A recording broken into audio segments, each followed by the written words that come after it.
is a version of the log cabin quilt called Pineapple. And a log cabin quilt is a foundation piece block that has 4 sides. But a pineapple block has 1, 2, 3, 4, 5, 6, 7, 8. So it's 8-sided, and you stitch and then flip, and stitch and flip. This particular version is full of wool challies. Challis is a very, individual yarns are very tightly spun, and the fabric has a nice drapey hand, and with wool, it reflects light completely differently from the way cotton does. So the dyes are going to reflect quite differently. There's a number of madder style prints in this quilt. Madder was the active ingredient in turkey red dye, or it was the plant used for the red dye, but the active ingredient was alizarin.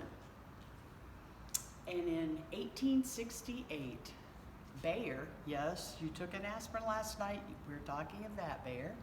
1868, Bayer synthesized alizarin.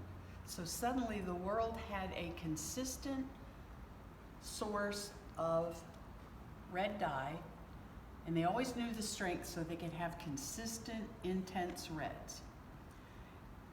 And I am convinced that one of the reasons that log cabin quilts and pineapple quilts of this type were so popular was that they looked so complicated and just intricate, and it's all straight sewing, what we today call grunt sewing. You know, it's like going to the gym and you just, you know, run on your bike, da da da da da da da.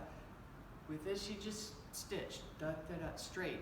You didn't have to do any fancy corners, you didn't have to do any fancy angles, you didn't have to cut any fancy anything. You cut strips. But look at what you get. You get something truly amazing.